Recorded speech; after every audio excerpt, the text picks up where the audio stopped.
This video was produced for Nebula, our new streaming platform with exclusive and ad-free videos, in partnership with CuriosityStream. I decided to also release it here for free so that more people can watch it. I'd eventually like to make more long and in-depth videos like this one, but to do that, I need your help. Designing, recording, and writing for a half-hour video takes a lot of time, money, and people. Many of the shots you'll see, I took myself in Macau. So if you'd like to see more of these, please consider signing up to CuriosityStream with the link in the description for just $20 a year, which also gives you access to Nebula at no extra cost. But for now, enjoy the video.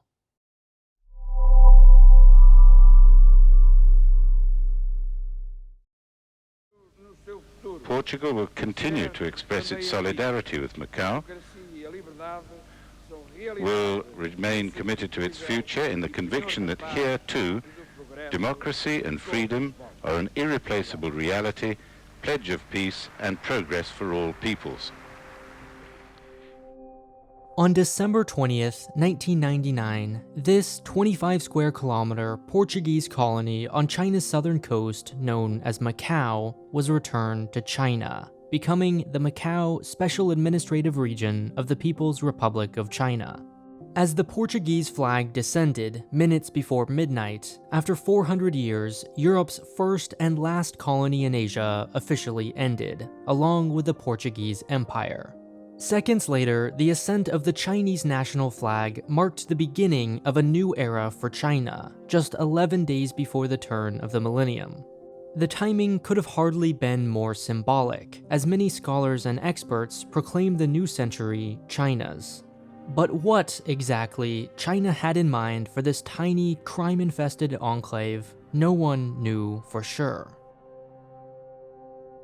In the 20 years since the handover, Macau has transformed into the gambling capital of the world. While some call it the Las Vegas of the East, a more apt description would be of Las Vegas as the mini Macau of the West. In 2018, Macau reported over 6 times more revenue than Vegas, $37 billion to 6. With 5 of the world's 10 largest casinos, Macau is bigger, more extravagant, and sometimes even tackier than its American counterpart. In all other ways, however, Macau resembles its neighbor and older half-sister, Hong Kong. The similarities are striking, beginning but not ending with their geography. Both border mainland China on one side and the South China Sea on the other, forming the edges of the Pearl River Delta. Getting to and from one another is quite easy. A 1-hour ferry ride with departures every 20 minutes, a half-hour bus or car ride across the longest sea crossing in the world, or, for the lavish, a direct helicopter. Because of this, it's not uncommon for Hong Kongers to visit Macau in a single day, or vice versa. Most shops and restaurants in Macau accept and give change in Hong Kong dollars, although the official currency is the Macanese bataka. One difference is their relative size. While Hong Kong measures 1,100 square kilometers or 427 square miles, Macau is just 28 and 10 respectively, making it physically smaller than all but 4 sovereign states: Tuvalu, Nauru, Monaco, and the Vatican City. It's just slightly smaller than Manhattan and about 1/6 the size of Washington, D.C. Just large enough to have small distinct neighborhoods and justify owning a personal car, but not so big you could ever really get lost, especially with the tall, conspicuous casinos dominating the skyline. Physically, Macau is split in 2. To the north is the more historic Macau Peninsula. Here you'll find the Macau Tower, home of the 233-meter, 764-foot highest commercial bungee jump in the world, the ancient Ah Ma Temple, picturesque ruins of St. Paul's, Senado Square, and Colonial Fort. On the other side, connected by 3 bridges, is the airport, Panda Park, candidate for coolest looking Apple Store, and the majority of Macau's newest and largest casinos. Linguistically, Macau is, frankly, a mess. As of the last census, 80% of the population speaks Cantonese, the variety of Chinese popular in South China, Hong Kong, and Singapore. Although, because of the high number of mainland visitors, most service staff can also speak Mandarin. Macau's second of 3 official languages, Portuguese, can be seen everywhere, on signs, as names, and on police cars, but heard almost nowhere, spoken by just 0.6% of households. But because it's used in the legal code, law students at the University of Macau study in Portuguese. A once popular blend of Cantonese and Portuguese called patois has now been reduced to around 50 speakers. Finally, English is generally understood at a basic level, and is usually the third language on signs. A misunderstanding between its 2 official languages is also the source of a strange, unsolved controversy: the spelling of its name. Banknotes spell Macau with a U, while its passports use an O. Google Maps uses the former, and Apple the latter. The government has yet to take an uncontradicted official stance, leaving every country to decide for itself. Even today, long after their respective transfers back to China, Hong Kong and Macau have retained much of their former colonizers' culture. Double-decker buses, English street names, and afternoon tea survive in Hong Kong, while bright Portuguese village architecture dominates Macau. Finally, both territories receive the same unique status as neither independent countries nor dependent cities under the one country, two systems framework, and just 2 years apart. In almost every way you can imagine, linguistically, geographically, politically, historically, Macau and Hong Kong are identical twins. At least, they should be. Which is why it was puzzling when, in December 2019, Chinese President Xi Jinping flew to Macau to celebrate the 20th anniversary of its handover. Macau honored its motherland with fireworks, photos, and celebratory dinners, while Hong Kong, just across the bay, fiercely protested in millions against China. So how did the 2 special administrative regions, both former colonies of European powers, return to China just 2 years apart, both small and only 40 miles from each other, become so drastically different? While tiny Macau is overshadowed by its larger, more economically important neighbor, politically, it's far more important to China. The story of Macau is not merely unique and fascinating as a city, a fusion of Portuguese and Chinese culture, Las Vegas on steroids, a distinct political entity with only 28 square kilometers, the country or territory with the highest population density in the world, but also for its overlooked global political importance.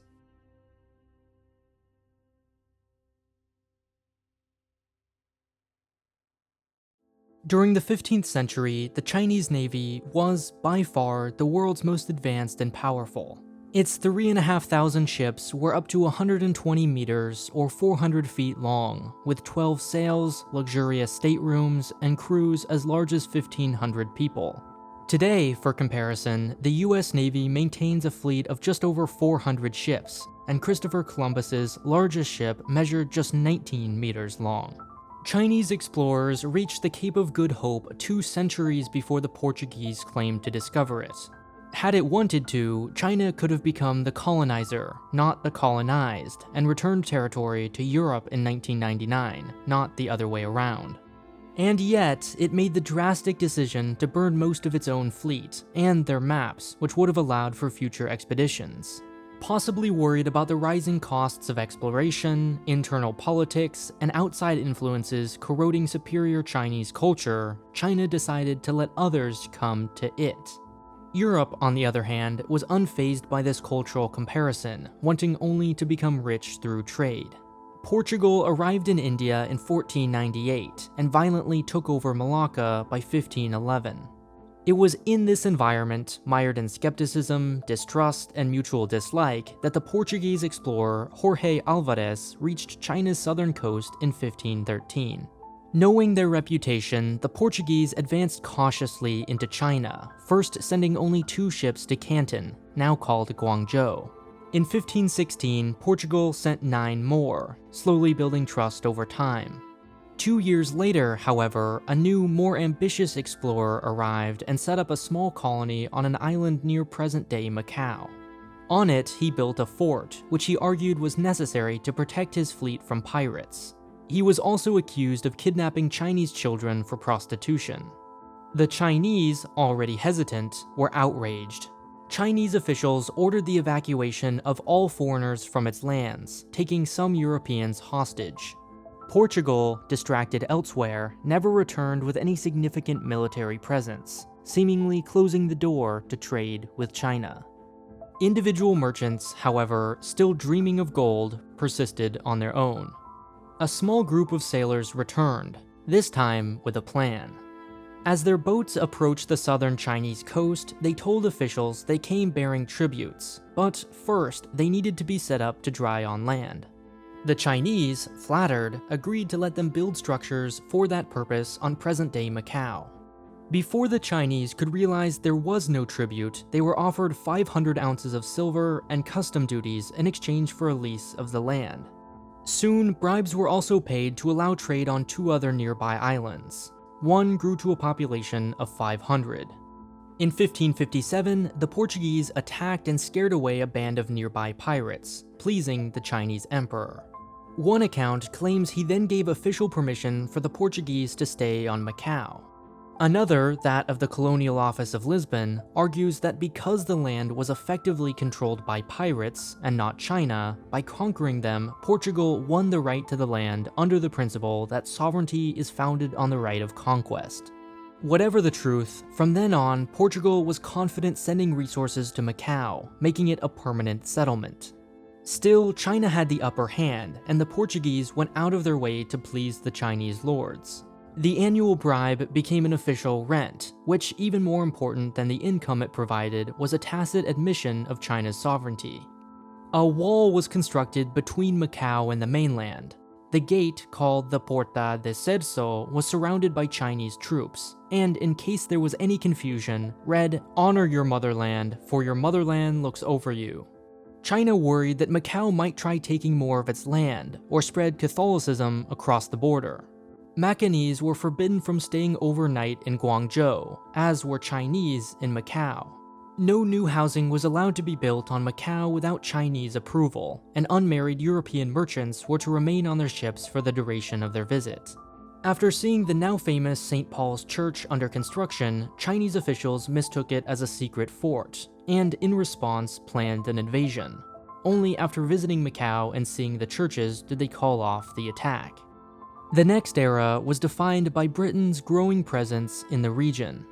At one point, annoyed by the British, the Chinese offered Macau a monopoly on tea exports. This was its golden, once-in-a-lifetime opportunity, and would have shifted the economic center of the region away from Hong Kong.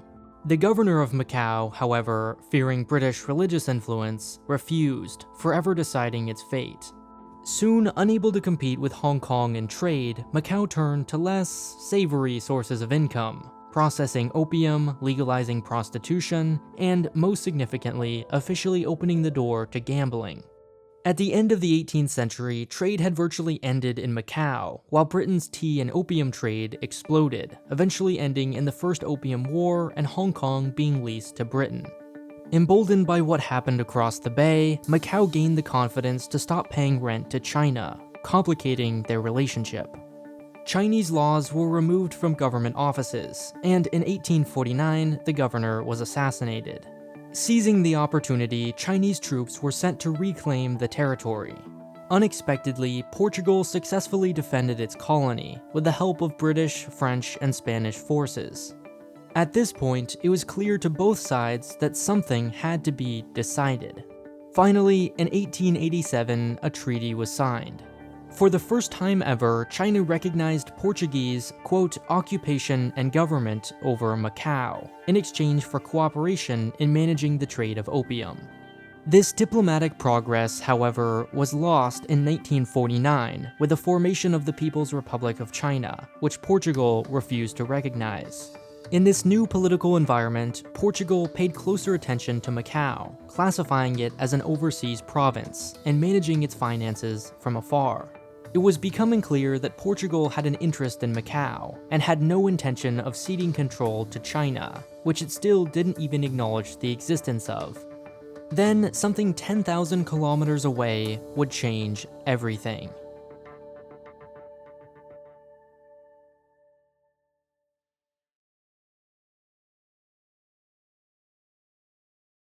In the early 1970s, Portugal was in a bad place. Politically, it had transformed into a fascist and effectively single-party state. Economically, it was spread thin, spending nearly half of its national budget fighting in Africa. Then, in 1974, a popular uprising overthrew the authoritarian government and eventually led to democratic reform. Remarkably, all this without the use of violence. For faraway China, this was an unexpected dream come true. Portugal was all of a sudden eager to end its empire, and fast. While Britain could slowly unwind its colonies over time and thus hold leverage over them, Portugal's cards were already on the table, making it a terrible poker player. In negotiations, China always had the upper hand, knowing that Portugal was committed to decolonization. First, Macau was reclassified from overseas province to Chinese territory under Portuguese administration. In 1979, the new leftist government in Portugal recognized the PRC and secretly signed an agreement which A. recognized Chinese sovereignty over Macau, B. set expectations for a future return of Macau to China, and C. gave China the choice of when to hold negotiations. China had Macau removed from the UN Special Committee on Decolonization list of colonies, preferring to deal with Portugal directly rather than risk the international community pushing for Macau's independence, like other former colonies. At this point, it was clear China would accept nothing less than a full handover, and Portugal, uncoordinated and having surrendered nearly all its leverage, was ready to oblige. Now, the only question was when. Portugal offered 1985, but China was in no hurry and turned it down, preferring to first focus on securing Hong Kong before turning to easier Macau. Still, Portugal was successful on two fronts. First, after China requested a 1997 handover to coincide with Hong Kong's, Portugal pushed back, preferring 2004 or 7. Finally, in 1987, a compromise was struck for 99. Secondly, in the end, China promised to acknowledge Portuguese passports carried by Macau residents, although it would only refer to them as travel documents. Then, on December 20th, 1999, after 4 centuries of uncertainty, Chinese troops entered the city and a new era of economic prosperity began. While gambling had been popular in Macau ever since Hong Kong began dominating trade, it was limited to a single government-approved monopoly. Because casinos were legally classified as a public service, potential operators bid for the chance to run all of them. In 1961, a company called STDM, run by Stanley Ho, won the monopoly and built some of its most iconic early casinos, including the Lisboa. Although its contract was set to expire in the 80s, Portugal declined to make any significant changes to Macau's economy in the uncertain lead-up to the handover. For this reason, the STDM monopoly was renewed and lasted just over 40 years, making Stanley Ho and his associates fabulously rich. In 2002, with its new contract expired, the handover complete, and public outrage at STDM for its immense control over the economy and cause of widespread crime, a new bid was made for 3 new concessions. Seeing the riches made in the last 4 decades, American companies rushed to compete. The winners were Wynn Resorts, a joint entry by Galaxy Entertainment and Las Vegas Sands, and Stanley Ho's new company, SJM. The SARS outbreak in 2002 and 3 slowed the region's economic growth, but casino companies saw low property prices as an opportunity, snatching up as much of Macau as possible. 11 total casinos in 2002 became 35 far bigger casino resorts by 2014. The newly opened Sands Macau, its first operated by a foreign company, soon became the most profitable casino on Earth, making back its initial investment in the first 10 months of operation. To put this economic explosion in perspective, this was Macau's gaming revenue in 2002, compared to Las Vegas and Atlantic City. And here they are 10 years later. No city or region in the world even remotely approaches Macau, despite being a relatively small player on the global scale just 2 decades ago. And this is certainly reflected in Macau's extravagance. The Wynn features a dancing fountain, giant dragon show, and takes up 6 full blocks of city. The Grand Lisboa, Stanley Ho's revenge after foreign companies entered the market, is the tallest building in the territory. both beautiful and also unnerving in its domination of the tiny skyline. Studio City, meanwhile, is a $3.2 billion Hollywood theme park resort with the world's first figure-8 Ferris wheel carved out of the structure. Finally, in the mid-2000s, the water between its two southern islands was filled, turning them into a single stretch of land and making way for the grandest casino of them all, the Venetian Macau. While previous casinos were built infused with Portuguese and local flair, the Cotai Strip, as it's called, is modeled after Vegas. It's built around cars, impossibly huge buildings, and Versailles levels of opulence. Casinos are surrounded by, well, more casinos and roads. Shops and restaurants are located inside them, rarely between them, leaving little reason to ever step foot outside. The Venetian is the world's 7th largest building, and the largest casino in the world, with 878 tables and 3,300 slot machines, 3 times the biggest in Vegas. It features an indoor mock village shopping mall with a canal and gondolas, 15,000-seat auditorium, 1.2 million square foot convention space, dental clinic, and university. All of this growth is thanks to one thing: China. On the mainland, there are only 2 forms of legal gambling: the China welfare and sports lotteries. And in 2003, China lifted visa restrictions, allowing residents of all major cities to individually visit Macau without permission from the government. In other words, tiny Macau has been blessed as the only place where just under 20% of the entire world's population can legally gamble on Chinese sovereign territory, giving it a never-ending flow of tourists from the world's largest growing middle class. Although these large numbers distract from Macau's true source of revenue.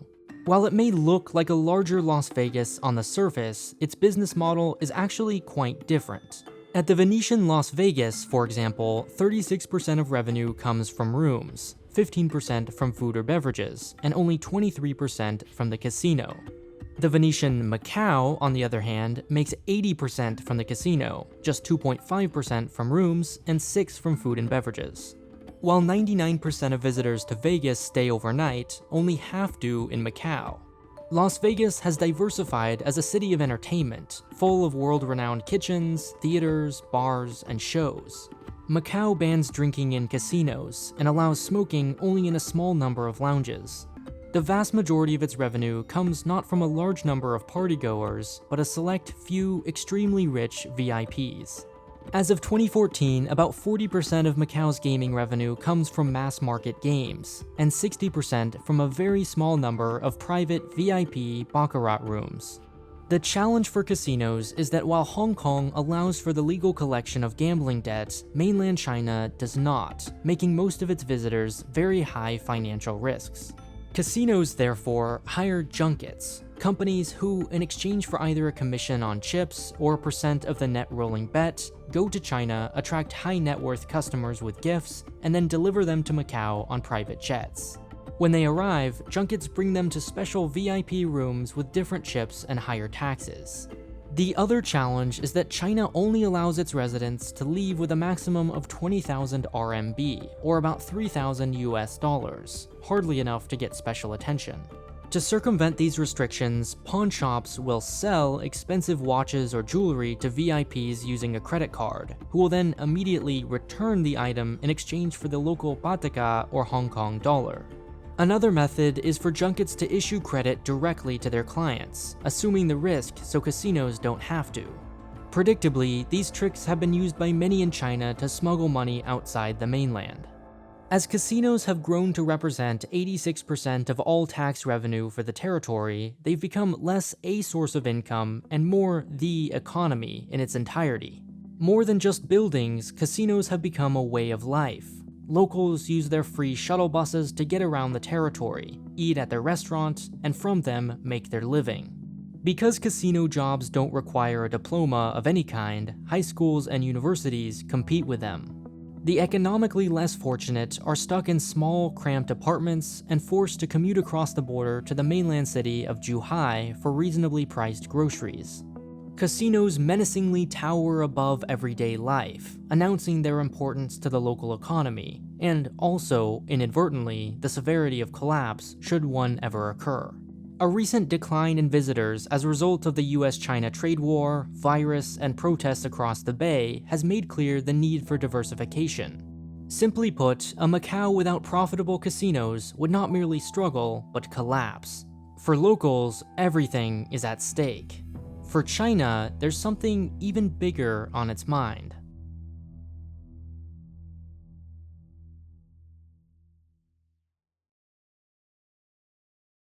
Since June 2019, when protests erupted in Hong Kong, authorities have feared the same in Macau. As if containing a virus, its borders have been carefully scrutinized, both by Macau and mainland police, who have jurisdiction over the artificial island, which, as part of the bridge, connects Hong Kong to Macau. In December, several American business leaders on their way to a corporate event were detained and denied entry without a reason given. And yet, in the over 7 months since the nearby unrest began, nothing has happened. The closest thing Macau has seen to protests occurred in August, when online forums began organizing a demonstration for its most heavily trafficked plaza. After much anticipation, the time came, police waited, a few suspicious onlookers were searched and questioned, and the day passed like almost any other. If Hong Kong and Macau are an experiment, the observed differences are obvious. A deep, widespread, urgent desire for change and democracy in one, and relative contentment in the other. What, then, is the independent variable, the cause, the thing that would, despite their similarities, create such divergent personalities? The huge, glaring, flashing answer is money. Macau's $122,000 per capita GDP is the second highest of any country or territory, after Qatar, and more than double that of Hong Kong. Its government collects so much revenue, in fact, that it redistributes checks to all its residents, both permanent and not. In 2019, for example, holders of permanent ID cards were given 10,000 MOP, and non-permanent 6,000, equivalent to around 1,200 and 700 USD, respectively. This hypothesis is certainly true, to an extent. Macau knows that its economy is almost single-handedly built by mainland tourists, and it would thus be financially unwise to bite the hand which feeds it. This, however, is also true of Hong Kong. But there, mainlanders are mocked as they drag oversized luggage around its malls, not thanked for their significant economic contribution. China chooses to believe the economic explanation because, frankly, it's useful. While China is largely insulated from the rest of the world through censorship, the Hong Kong protests are right on its doorstep, impossible to hide. It can't deny the protests, so it must present an explanation for their existence to the domestic audience, one that doesn't spread them. It also can't acknowledge a legitimate desire for democracy, so it argues the root of the protests is not political, but economic, a much easier pill to swallow. It's easier for China to believe Hong Kongers only want riches, not democracy, when that is how it thinks. If Hong Kong is only unhappy because of its tiny apartments, inequality, and rising prices, the solution is simple: economic reform. In reality, it's nowhere near that simple. Clearly, there are several factors responsible. First, Macau's small size just makes it far easier to control. Before the handover, Beijing sent a small team of its own experts to Portugal to learn the language and culture, who it then installed in Macau's new government. By managing its political composition from the very beginning, China guaranteed its loyalty for decades to come. All three of Macau's chief executives, its equivalent to president, have been pro-Beijing. Even more so than his predecessor, who was made fun of for his poor Mandarin skills, the newly elected chief, in fact, has a close personal history in China, where he served on the National People's Congress. Notably, the first two heads of government both served their maximum 2 terms of 5 years each, whereas no Hong Kong chief executive has ever managed to stay in power for 10 years, and the current leader is far from reversing that trend. Partially as a result of this, Macau, unlike its neighbor, has a deeply entrenched, legally codified allegiance to the motherland. Schools, for instance, teach with the same textbooks as the mainland, and its 2009 National Security Bill punishes acts of, quote, treason, secession, and subversion against the Chinese government, with up to 25 years in prison. Another difference is Hong Kong and Macau's metaphorical fathers. Ideologically, Britain left a more profound legacy in Hong Kong than Portugal in Macau. While there are many reminders of Portugal in its architecture, names, and monuments, like the small friendship statue by St. Paul's Church, they're no more meaningful than the model Eiffel Tower at the Parisian Macau Hotel, merely visual, not political. Collectively, all these factors, over decades, have produced profound differences in an area no number or headline can quite capture: identity. While Hong Kong has very much developed its own distinct and beautiful identity, Macau, in its petiteness, has largely adopted that of its mother. From this largely unspoken difference of mentality, very different thought processes emerge. When China attempts to integrate itself further into the regions, Macau sees only another economic opportunity, while Hong Kong sees its very identity being systematically attacked. Macau wonders why anyone would refuse riches, and concludes that the protests must be fueled by teenage foolishness. Hong Kongers, meanwhile, wonder how anyone could trade something so intimate as your own identity for something as vain as a nicer car or apartment. What China refuses to understand is that Hong Kong will never be like Macau, because it doesn't want to be. Still, one question remains unanswered. Why does China care? For it, Macau's entire economy is not even a rounding error. It's useful as a source of tourism, sure, but it serves a far greater role in China's narrative. Macau's real purpose is symbolic. As an argument, it represents another path for Taiwan, in contrast to Hong Kong. Fight for democracy and pay for it, like Hong Kong, or embrace China and become rich, like Macau. It's proof China thinks that the one country, two systems framework can be successful, and that reunification with Taiwan is mutually beneficial. Macau is a fascinating, one-of-a-kind place, but make no mistake, proof it is not. In practice, Macau feels more like a special economic zone in China, like Shenzhen or Shanghai, than a unique culture and identity like Hong Kong. The only thing China's golden child proves is that when you abandon democracy, teach propaganda, and are handed a monopoly, yes, you can become fabulously rich.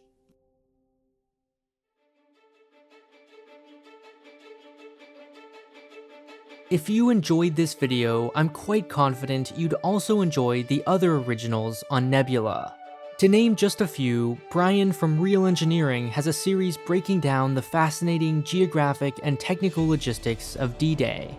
Sam from Wendover Productions tells the unique story of one of the world's most impactful airports. And Polyphonic makes amazingly artistic and creative explorations of Pink Floyd's The Dark Side of the Moon. You also get early access and ad-free versions of many videos from your favorite creators. The best part is, because we've partnered with CuriosityStream, you get all that for no extra cost while supporting independent creators like myself by signing up with the link in the description. Thanks to them for their support, and I sincerely hope you enjoyed watching this project as much as I loved making it.